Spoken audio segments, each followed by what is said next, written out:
Bueno, ahora vamos a discutir la teoría cinético-molecular de los gases ideales, que nos da una interpretación justamente molecular del comportamiento de las leyes de los gases que discutimos hasta ahora desde el punto de vista empírico.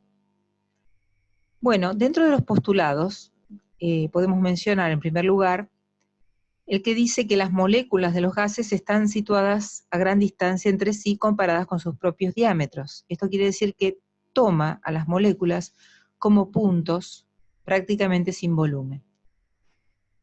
En segundo lugar, considera que el movimiento de las moléculas es caótico, o sea que no hay una dirección preferencial, sino que es igualmente probable que vayan en todas direcciones, donde existen choques entre las moléculas en el seno del recipiente y también entre las moléculas y las paredes del recipiente, que son estos los choques que originan la presión.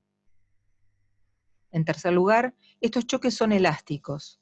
Un choque elástico es aquel donde la energía cinética total de las moléculas se mantiene. Vamos a ver también que el quinto postulado nos dice que la energía cinética total de las moléculas permanece constante a temperatura constante y que va a cambiar a medida que esta temperatura se modifique. En cuarto lugar, se dice que estos gases ideales no presentan ni fuerzas atractivas ni repulsivas, o sea, no interactúan.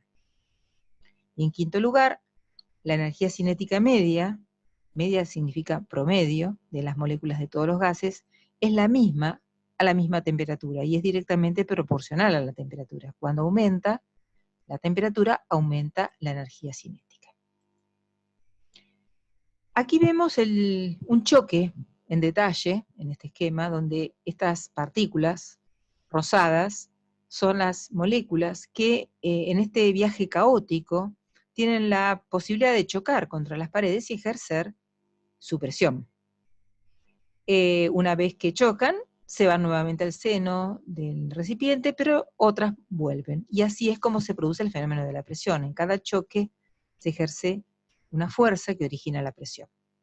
La presión, entonces, sería proporcional al impulso de cada colisión y a la frecuencia de colisiones. El impulso tiene que ver con la masa molecular y con la velocidad. Y la frecuencia con la cantidad de choques por unidad de tiempo. Entonces, poniéndolo de esta manera, la presión es proporcional al impulso por colisión y a la frecuencia. El impulso de cada colisión es proporcional a la masa de las moléculas y a su velocidad. Y la frecuencia de colisiones tiene que ver con la cantidad total de moléculas, N, en el recipiente de volumen B, y a la velocidad de cada molécula. De esa manera, reemplazando el impulso y la frecuencia de arriba, nos queda que la presión es proporcional a la masa por la velocidad, por el número total de moléculas dividido el volumen, por la velocidad de cada molécula. Ahora vamos a agrupar esta velocidad con esta otra velocidad, para hacer más sencilla la expresión, y nos queda la presión proporcional a N sobre B por masa por velocidad al cuadrado. Entonces,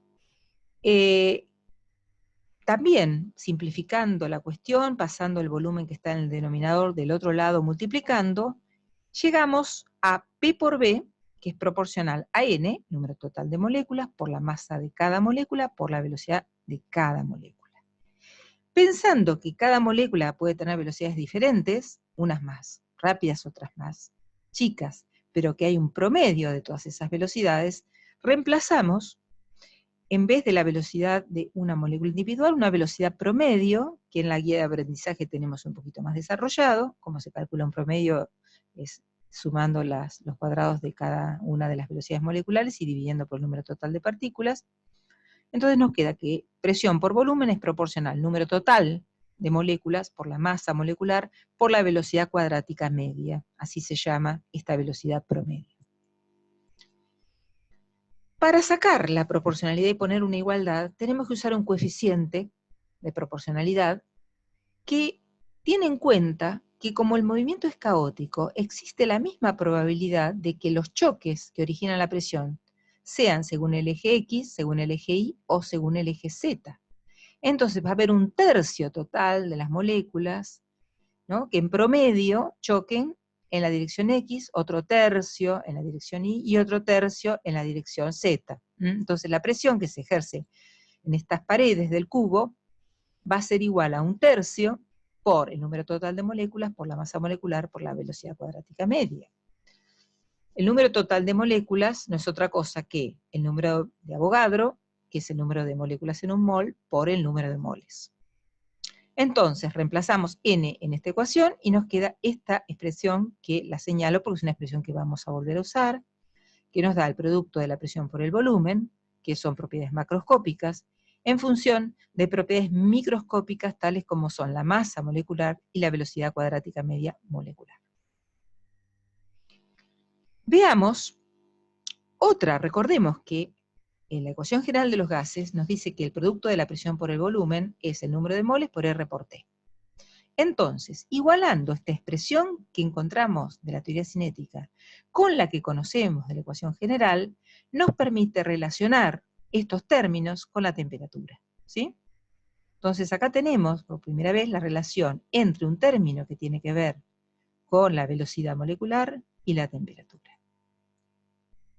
Vamos tomando esta parte de la igualdad, cancelamos n y nos queda que RT es 1/3 del número de Avogadro por la masa por la velocidad cuadrática media.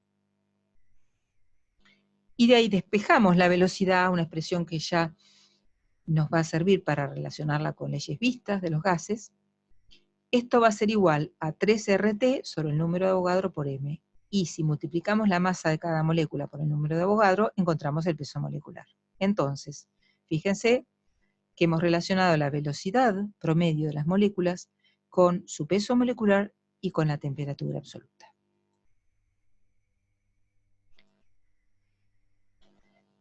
Bueno, retomamos, volvemos a escribir lo que ya teníamos antes. Veamos qué sucede cuando hacemos la relación de velocidades de dos gases, 1 y 2, a la misma temperatura. Cuando hacemos el cociente de esas dos velocidades, llegamos a una expresión conocida por nosotros de la ley de Graham, donde dice que la velocidad de un gas es inversamente proporcional a su peso molecular. Cuando queremos averiguar las distancias recorridas por esos dos gases en un mismo intervalo de tiempo, aplicamos la definición de velocidad espacio sobre tiempo, y llegamos a que la distancia recorrida por el gas 1 sobre la distancia recorrida por el gas 2 en el mismo intervalo de tiempo es la raíz cuadrada de los pesos moleculares, ¿sí? O sea, el gas más pesado recorre una distancia más pequeña. La ley de Graham.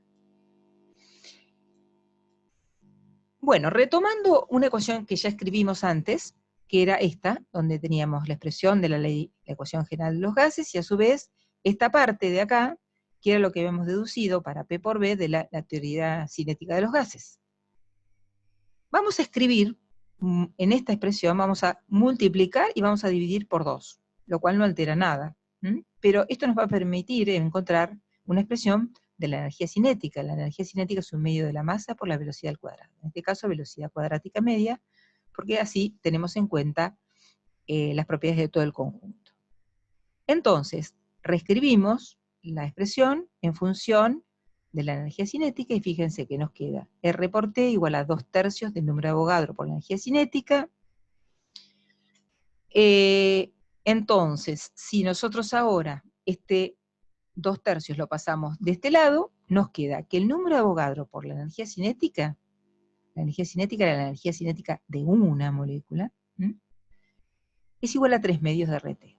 Entonces, multiplicando el número total de moléculas, la energía de un mol de moléculas por la energía cinética de una molécula, nos queda igual a 3 medios de RT. Y vemos aquí que no aparece ninguna magnitud que tenga que ver con la identidad química del gas, sino que la energía cinética por mol de gas es la misma para todos los gases y es igual a 3 medios de RT. Por otra parte, la energía cinética por molécula de gas, ¿sí?, va a ser igual a 3 medios de kT, o sea, si pasamos este número de Avogadro dividiendo aquí, R sobre el número de Avogadro, nos queda la constante K, que es la constante de Boltzmann, y eso nos da la energía cinética de una molécula de gas. Los fenómenos de difusión y difusión, entonces, ahora los podemos entender desde el punto de vista molecular, porque veremos que las moléculas más pesadas se mueven más lentamente, Las moléculas más livianas más rápidamente recorren distancias en promedio mucho más largas que las moléculas más pesadas, y por lo tanto, en un orificio, si tuviéramos una mezcla de las moléculas más grandes y las moléculas más pequeñas, es mucho más probable que pasen por el orificio las moléculas más livianas, que se mueven a mayor velocidad y van a presentar más chances de acercarse al orificio y de chocar contra esa pared que las más pesadas. Otro aspecto importante es ver qué sucede con el conjunto de todas las velocidades moleculares. Este es un gráfico de distribución de velocidades. ¿Qué es un gráfico de distribución? Acá tenemos el número total de moléculas y esta es la velocidad. Acá 0 moléculas y acá serían muchas, muchas moléculas sería para este lado y estos serían velocidades más grandes. Veamos en primer caso, a temperatura constante, ¿qué pasaría para moléculas pesadas, intermedias y livianas? El gráfico de distribución de velocidades nos daría que las moléculas, ¿qué nos diría esta relación? Que las moléculas más pesadas tienen velocidades promedio más bajas. ¿Dónde veríamos la velocidad promedio? Es la velocidad más probable, la que adquieren la mayor cantidad de moléculas, que está vinculada con el máximo de esta curva, ¿sí? Entonces, hay una gran cantidad de moléculas que tienen típicamente esta velocidad que leo en el eje de las X. En cambio, las moléculas más livianas, las que tienen menor peso molecular, tendrán velocidades más altas, o sea que el máximo de la curva de distribución, hay una gran cantidad de moléculas que presenta velocidades más altas que las que presentaban las moléculas más pesadas. En el gráfico de la derecha estamos estudiando el comportamiento de un gas dado, ¿sí? Un único gas, supongamos, no sé, hidrógeno o nitrógeno, cualquiera de los dos, a distintas temperaturas. ¿Qué es lo que nosotros sabemos? Que hay una relación, cuanto más alta es la temperatura, mayor es la velocidad promedio. Entonces, a baja temperatura, hay una gran cantidad de moléculas, la leo en el eje de las Y, que presentan una velocidad típica, promedio, que está por aquí. A altas temperaturas, la curva roja nos dice que hay la mayor cantidad de moléculas presenta una velocidad promedio que está por aquí, o sea, que la velocidad promedio a alta temperatura es mayor que la velocidad promedio a baja temperatura, cuestión que está perfectamente de acuerdo con la relación que se dedujo a partir de la teoría cinética de los gases. Veamos qué sucede con la ley de Boyle. Vamos a hacer una interpretación molecular de la ley de Boyle. Acá tenemos la presión en el eje Y y en el eje X el volumen. Veámoslo acá, por ejemplo, en la situación final tenemos un volumen grande y una presión baja, y entonces aumentamos el peso sobre esta tapa del cilindro, reducimos el volumen, ¿sí? Entonces se reduce el volumen, aumenta la presión. ¿Y qué es lo que sucede aquí? Aumenta la frecuencia de las colisiones, porque tenemos la misma cantidad de moléculas acá que acá, pero acá están en un menor volumen, entonces van a chocar más frecuentemente con las paredes del recipiente, ¿sí? Entonces, la frecuencia de las colisiones, que tiene que ver con el número total de moléculas sobre el volumen por la velocidad no cambia, porque la ley de Boyle, la temperatura es constante, pero lo que cambia es el volumen, ¿sí? El volumen se achica, la frecuencia aumenta, y aumenta la presión. Comprobamos la ley de Boyle, aún en una condición 1, ¿sí? Tenemos presión 1 y volumen 1, lo expresamos en función del número de moléculas que hay y la masa de cada molécula. En una condición 2, el número de moléculas es el mismo, la masa es la misma. Entonces, si la temperatura es la misma, y por supuesto la misma masa de gas, tenemos que igualar las energías cinéticas. Entonces, nos van a quedar estas dos expresiones iguales. P1 por V1 es igual a P2 por V2. Veamos qué sucede con la interpretación molecular de la ley de Gay-Lussac, que era en condiciones de N y B constantes. Teníamos que, a medida que nosotros aumentábamos la temperatura, ¿sí? La presión tiene que aumentar en el sentido de que si queremos sostener el volumen tenemos que poner una pesa más grande. ¿Por qué? Porque las moléculas a mayor temperatura tienen una energía cinética más alta. Este término crece. Entonces, si el volumen se mantiene constante, entonces la presión tiene que aumentar. La ley de Avogadro. La ley de Avogadro se consideraba que la presión y la temperatura eran constantes. Entonces, vimos que para N1 moles de gas tenemos presión por volumen 1, tenemos la expresión de la teoría cinética. Para otro gas con N2 moles, en las mismas condiciones de P y T, la presión es la misma, tenemos que reemplazar, el subíndice 2 nos está diciendo que es otro gas, y hacemos el cociente de ambos, PV1 sobre PV2, las presiones se van a cancelar. Entonces, si la temperatura es la misma, los postulados de la teoría cinética nos dicen que las energías cinéticas tienen que ser iguales, ¿cierto? O sea que se van a cancelar. Entonces, en este cociente, nos queda solamente el término B1 sobre B2 es igual a N1 sobre N2.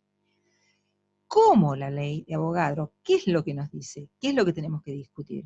Él dice que volúmenes iguales de dos gases diferentes poseen la misma cantidad de moles a la misma temperatura y presión. O sea que si B1 es igual a B2, no nos queda más remedio que N1 sea igual a N2. Y por último, la interpretación molecular de la ley de Graham.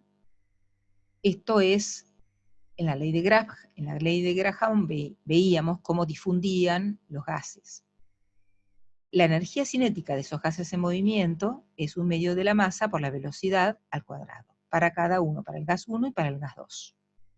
Cuando hacemos el cociente de las dos velocidades, nos queda la relación de las masas.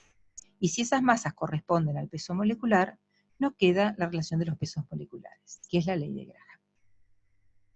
Para tener algo experimental, para cerrar la clase, vamos a refrescar o a ver qué es lo que es un experimento que se hace en los laboratorios de introducción a la química, que es en un tubo de vidrio, que tiene un extremo, un algodón impregnado en amoníaco, y el otro algodón impregnado en cloruro de hidrógeno, ácido clorhídrico. Estos dos gases, cuando se encuentren, van a generar cloruro de amonio, que es la reacción que está marcada en el recuadro verde. Entonces, ¿qué es lo que se ve experimentalmente? Que se forma un halo blanco que corresponde a la formación del cloruro de amonio.